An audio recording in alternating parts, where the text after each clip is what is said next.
na Epístola de Paulo aos Romanos, no capítulo 1, e nós vamos ler juntos versículos 16 e 17. Vamos ler a palavra? Porque é o poder de Deus para a salvação de todo aquele que crê, primeiro do judeu e também do grego, visto que a justiça de Deus se revela no Evangelho de fé em fé, como está escrito, o justo viverá por fé. Amém? Olha como é que ficou bonito. Graças a Deus pela leitura da palavra. Normalmente nós suplicamos ao Senhor, não é incomum isto, mas muitas vezes nós pedimos a Deus que Ele derrame sobre a sua igreja um avivamento. Às vezes nós temos uma percepção equivocada do que é avivamento. E nós pedimos assim mesmo. E nós lembramos da figura de avivamento, eu não sei se vocês já ouviram falar, mas a gente pensa em avivamento como lembramos do avivamento da Rua Azusa. Alguém já ouviu falar nisso?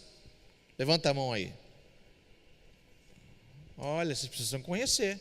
Foi realmente um movimento em que eu creio que o Espírito Santo agiu na vida de uma parcela da comunidade cristã que acabou incendiando o mundo mesmo.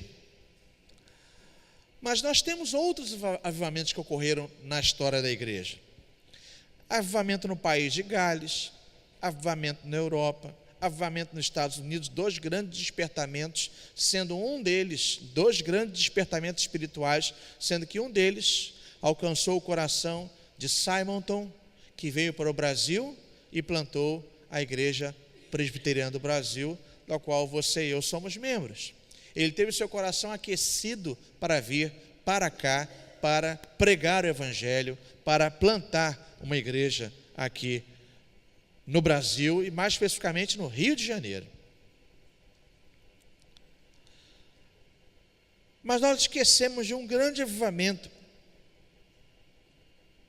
que se deu também na história, e um avivamento que nós vamos celebrar na próxima quarta-feira, num culto realizado pelo Presbitério do Rio de Janeiro, próxima quarta, dia 31 de outubro, que não é dia das bruxas para nós, mas é o dia da Reforma Protestante, ainda que talvez muitos nos encarem como bruxos, não é? Mas nós vamos celebrar um grande avivamento, que começou, ainda que o calor deste avivamento tenha sido abanado séculos antes por aqueles que nós chamamos de pré-reformadores,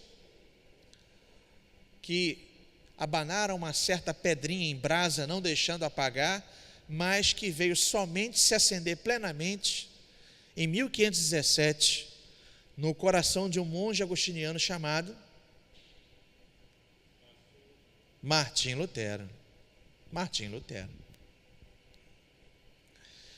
que era um homem que tinha um desejo genuíno de servir a Deus, mas que o servia de forma equivocada.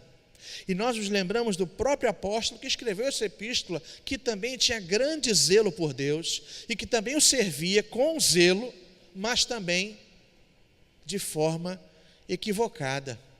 Porque era ou não era com grande zelo que ele perseguia os cristãos, que achava que o que ele realizava era certo e que fazia para cuidar e honrar o Deus do Antigo Testamento.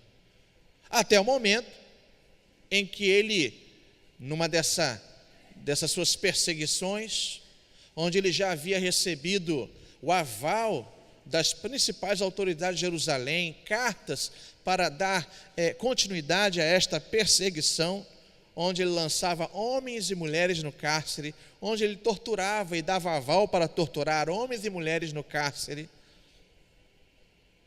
onde ele deu aval para que o próprio Estevão fosse apedrejado, primeiro mártir da história da igreja, Estevão, cujas vestes foram lançadas aos pés do apóstolo Paulo, que era um sinal de que ele estava no comando e dava consentimento àquilo que ali acontecia.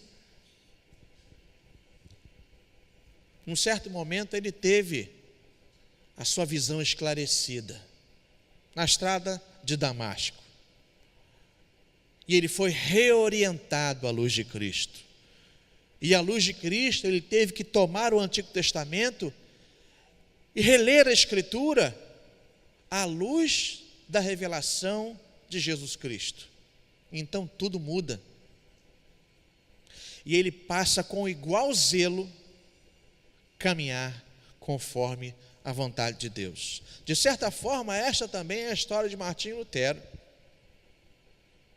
que tinha grande zelo, que tinha grande temor de Deus, tanto que a primeira ceia após a sua ordenação, quando ele foi celebrar a ceia, ele não conseguiu, diante de tamanho pavor da ira de Deus, de qual aquele momento para ele significava de tão santo, de tão excelso, que ele treme e não consegue celebrar a sua primeira ceia.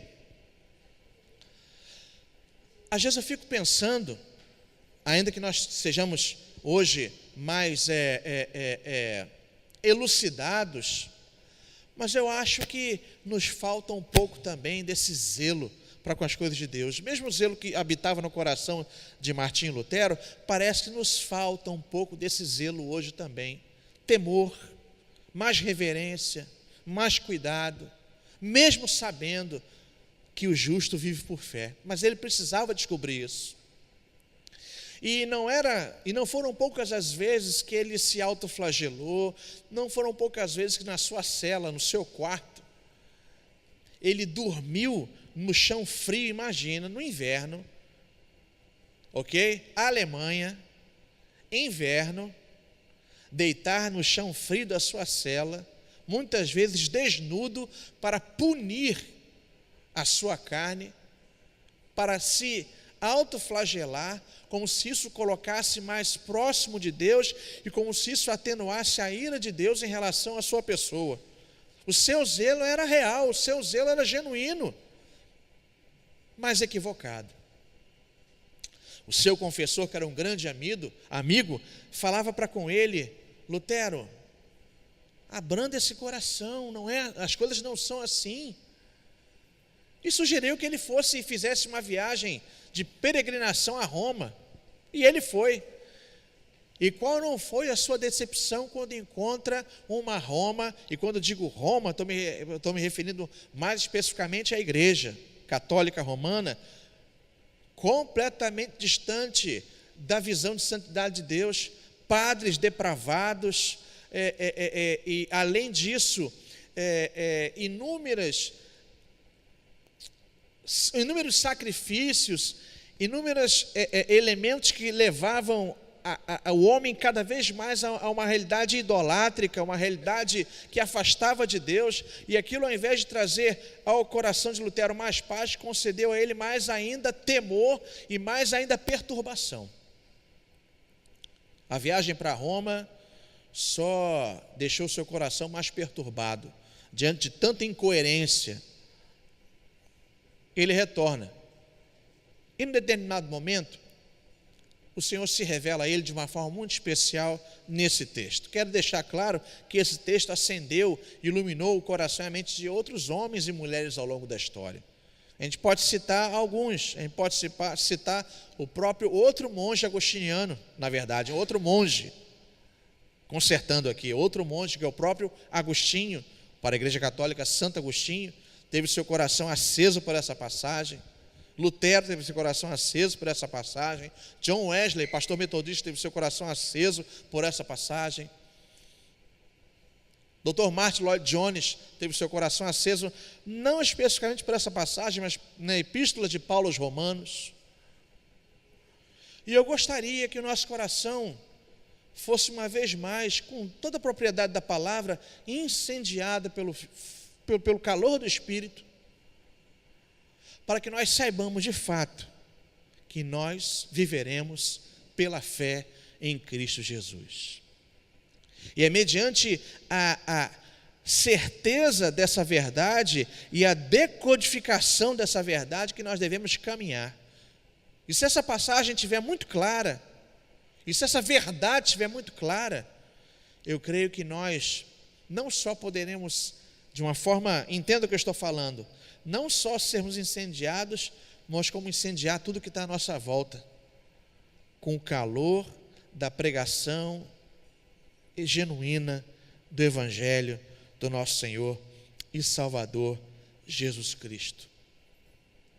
A Reforma Protestante foi, sim, um dos grandes avivamentos na história da igreja. Começou no coração de Martinho Lutero, e a sua certeza, e a sua sabedoria, e o seu realinhamento para com as coisas de Deus incendiaram outros corações também na ação do Espírito Santo, mas também levaram outros a crer na mesma verdade.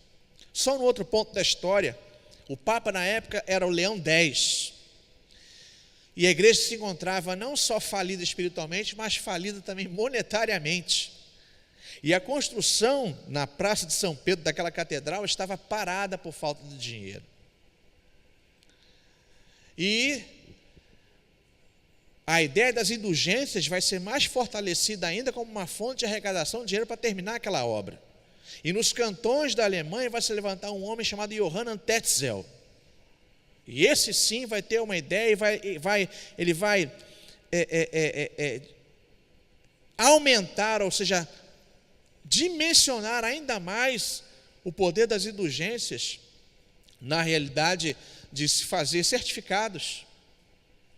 Traduzindo aqui, certificados que seriam entregues a você mediante uma quantia em dinheiro, onde de repente um familiar seu que estivesse no purgatório, segundo a doutrina católica romana, pudesse ter a sua passagem pelo purgatório diminuída, sua pena diminuída. Olha, nós identificamos que fulano está há 300 anos, mas você pode saldar essa dívida toda, ou você pode, quanto você tem? Propriedade, dinheiro, vacas, seja lá o que for. Olha, deu para abrandar aqui pelo menos 100 anos. E você recebia um certificado dando ali a certeza de que a alma de fulano de tal, agora de 300 passou para 200, ou de 300 passou para 100, ou então você saldou, né? Porque o patrão ficou maluco, você saldou a sua dívida, né? O patrão ficou maluco e endemoniado também, né? Porque uma ideia dessa só pode ser de um demônio. E muita gente embarcou nessa. Mas Deus, que a gente pensa que às vezes, quando na nossa agonia, a gente pensa que Deus piscou e perdeu a corrida da história. Deus está no controle, irmãos. Porque na mesma época que ele incendeia o coração de Lutero com esta passagem. E com esta figura, que ele vai conceder a ele força espiritual para enfrentar o Papa, para enfrentar os clérigos, para enfrentar todos. De uma forma belíssima. Ele vai ser convidado a se retratar dos seus escritos. Ele vai colocar numa chamada dieta de Worms, na cidade de Worms, todos os seus escritos em cima de uma mesa. Ele é convidado a se retratar do que ele escreveu, porque ele estava pregando uma heresia, a salvação pela fé, não pelas obras. Mas quem foi salvo tem uma evidência da salvação. O quê? As obras. Não faço obras para ser salvo, mas porque fui salvo, a minha vida agora sendo reconfigurada para ser uma nova vida. E se é uma nova vida, é uma vida de novas obras, que glorifica a Deus que está nos céus. Lutero estava sendo um problema para a igreja. Estava sendo um problema para a igreja. E ele é convidado a se retratar nessa dieta. diante dos seus algozes, ele pede para que os seus amigos, eu vou usar uma outra expressão, eu não vou usar aqui não, começa com C, né? com amigos, né? Seus amigos, para intercederem por ele, para orarem por ele. E ele se prepara.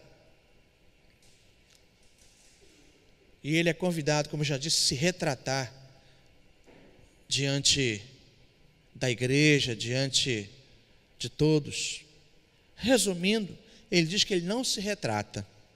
E ele vai dizer o seguinte: se em alguns dos seus escritos for encontrado algo que contraria a palavra de Deus, ele se retrata. E ele vai sair dali são e salvo. São e salvo. Ninguém encosta um dedo em Lutero. Ele é excomungado pela igreja, mas ninguém o toca. Lutero aprende pela palavra fiel, e que somente a palavra pregada fielmente é fruto da fé genuína. A palavra fiel, sem acréscimo, sem mistura, sem invencionices, a palavra pura e o evangelho puro e simples do Deus vivo, revelado na sua máxima potência na pessoa de Jesus Cristo. A palavra fiel. Se queremos um avivamento hoje, se queremos ser avivados pela palavra hoje, a primeira realidade é encarar a palavra de Deus e lê-la e tomá-la pura e fielmente como ela se encontra, a palavra fiel. A segunda realidade que nós olhamos para esse texto e vemos na história é que aquele que se alimenta dessa palavra fiel, que é impulsionado pela palavra fiel, ele é levado a caminhar na verdade. E é a verdade que Lutero revelava àquela gente, é a verdade que Lutero revelava à igreja. Ele nunca teve a intenção de criar um outro movimento, de criar uma igreja para ele.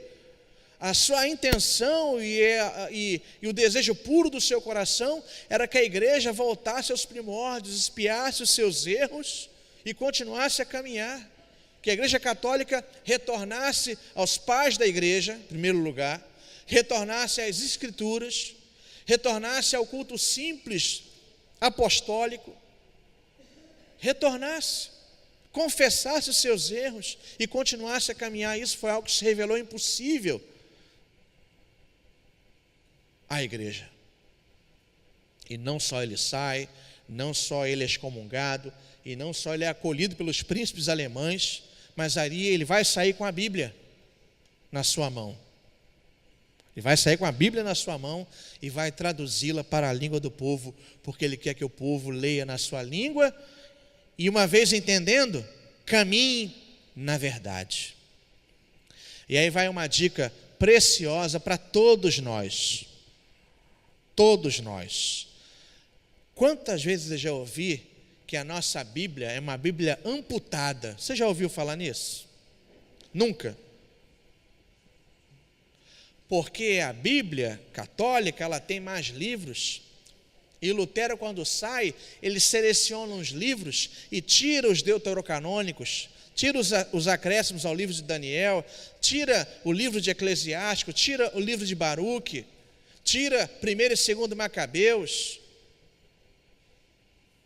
E a nossa Bíblia é uma Bíblia mexida, amputada. Só que esta é uma das mentiras mais deslavadas. Ao longo da história, esse corpo chamado deuterocanônico, várias vezes ao longo da história, entrava e saía dos manuscritos. Mas em 1517, a Bíblia que Lutero toma consigo é esta, a Bíblia que nós temos. É esta. Em 1548, a igreja, na Contra-Reforma, que o nome já diz, é um ato contra a reforma protestante, ela vai inserir definitivamente esses livros chamados deuterocanônicos. Não faziam parte do corpo na época que Lutero foge some da igreja e é acolhido pelos príncipes alemães. A gente tem que tomar cuidado e orientar as pessoas. A Bíblia que Lutero sai e leva é esta. Em 1548, os deuterocanônicos entram e não saem mais. Mas não é a nossa Bíblia.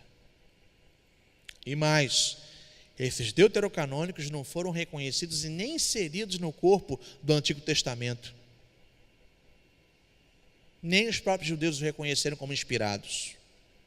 Eram coleções que apareciam, ora por vez apareciam e voltavam ao longo da história. Lutero, uma vez iluminado pelo Espírito, mas na leitura da palavra, que é interpretada fielmente, quer e traduz a palavra de Deus na língua pátria, para que todos possam ler, entender, e que sejam iluminados como ele foi, e que possam caminhar na verdade. Esse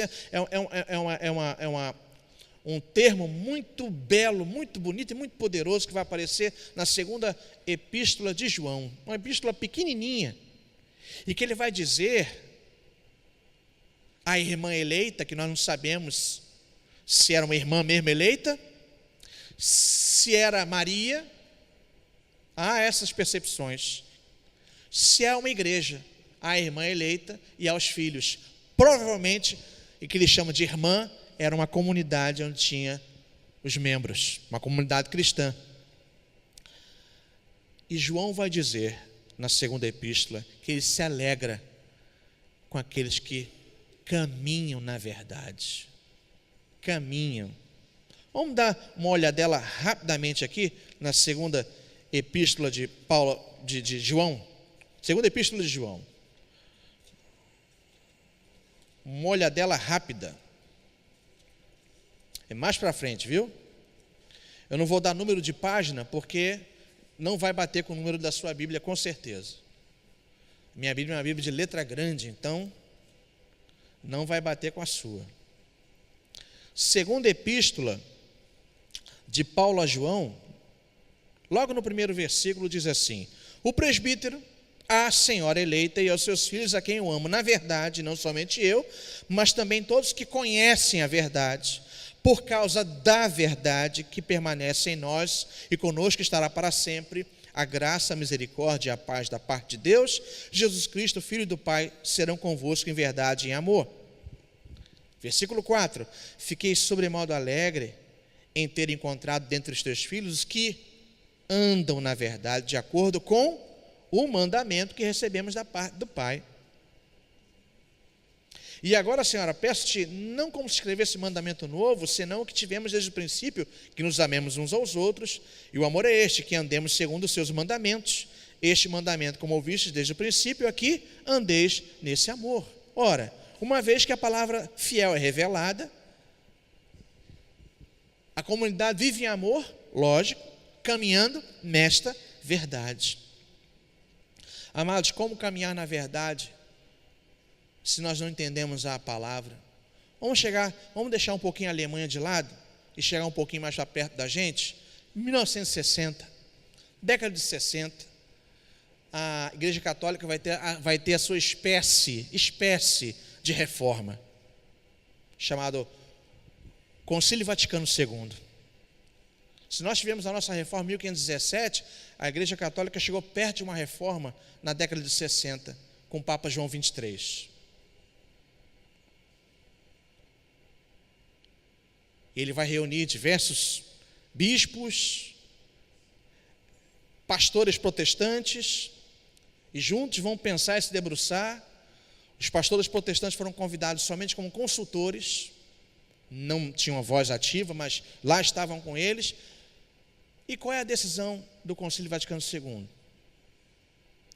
As missas serem feitas, rezadas, né? Mas, alguém lembra disso? Alguém sabe disso? Na língua pátria. Vamos acabar com esse negócio de missa em latim e o padre de costas para a comunidade. Como é que você vai poder sair edificado, irmão? Você entra vazio e sai vazio. Então, a missa na língua do povo, uma liturgia de maior facilidade para com o povo, de maior integração e o respeito quanto à cultura de cada povo. Essa foi a visão de João 23. Não é à toa que morreram com ele. Essa é a minha leitura, né? Mataram? Não mataram, morreram com ele. É um pouquinho diferente.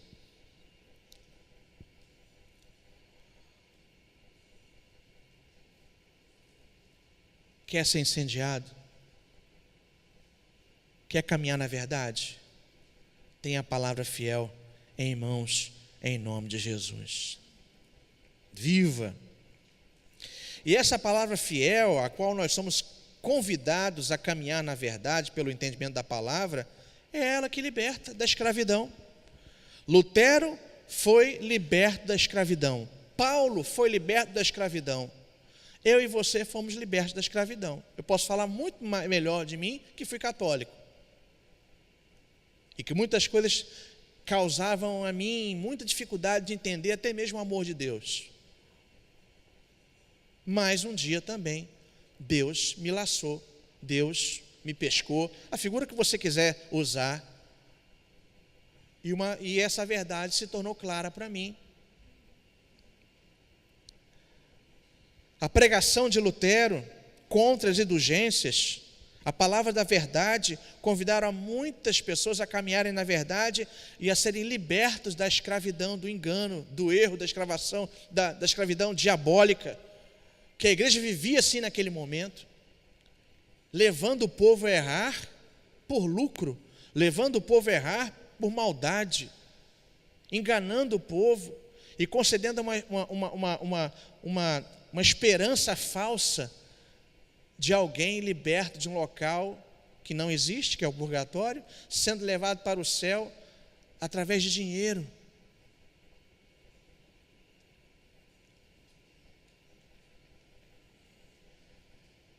A palavra pregada fielmente e a palavra sendo vivida na verdade produz libertação.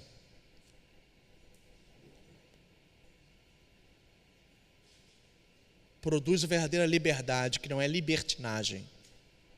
Não é viver como eu quero, mas verdadeira liberdade é viver como Deus quer. E aí eu sou livre. E aí, mesmo quando eu sou fraco, diz o apóstolo Paulo, ele é forte, porque ele caminha na verdade, procura caminhar nessa verdade. Lutero não viu a igreja se reformar. A igreja católica continuou caminhando em muitos erros, infelizmente continua caminhando em muitos até o dia de hoje, mas a gente percebe que ela experimenta algum tipo de reforma dentro dela. Nós precisamos tomar cuidado e não nos tornarmos vaidosos, porque as nossas igrejas e aquilo que nós conhecemos como um arraial evangélico, infelizmente, pratica muitas dessas coisas que Lutero condenou veementemente. Indulgências são vendidas hoje no sal grosso, indulgências são vendidas hoje no sabonete mágico, indulgências são vendidas hoje na água de Israel que é trazida para você em garrafinhas, indulgências são vendidas hoje por gente que se diz evangélica. Pode parecer uma mensagem requentada, a gente tem que voltar, porque isto acontece. E não são poucos nossos que conhecem a verdade, não são poucos nossos que já conheceram a palavra fiel, que receberam a boa doutrina, que às vezes num momento de fraqueza na vida, tornam atrás ou então visitam essas realidades. Não sei se pelo fascínio, não sei se por uma igreja cheia, eu não sei o que leva muitos mesmo, a retrocederem dessa forma. É por isso que essa palavra não é requentada, porque isso continua a acontecer. Enquanto isso acontecer, nós continuaremos a falar, a orientar. E eu volto a dizer, desta mesa aqui agora, que é o nosso púlpito, muito bonita, não é?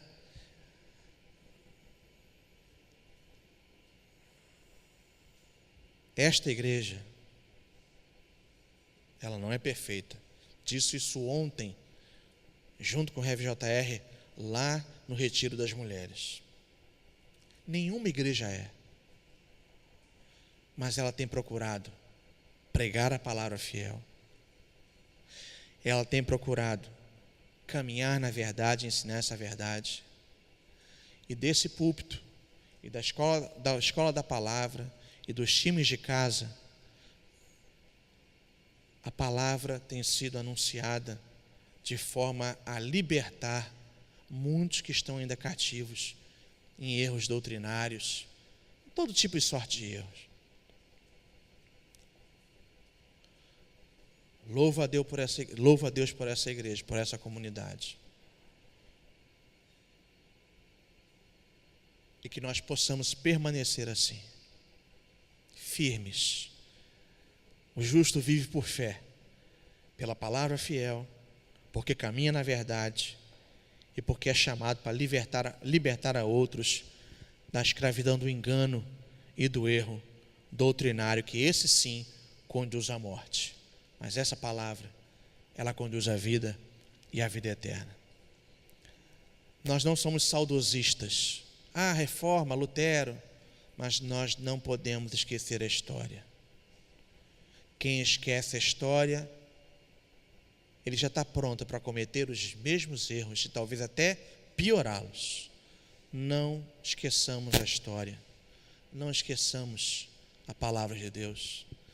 Que Deus nos abençoe e que o Senhor nos avive para que vivemos outros corações, que o nosso coração seja assim, e aí eu uso a palavra, incendiada pelo calor do Espírito, movido pela palavra fiel, para que nós possamos incendiar outros corações com a verdade do Evangelho de Jesus Cristo. Deus muito nos abençoe, em nome de Jesus. Amém.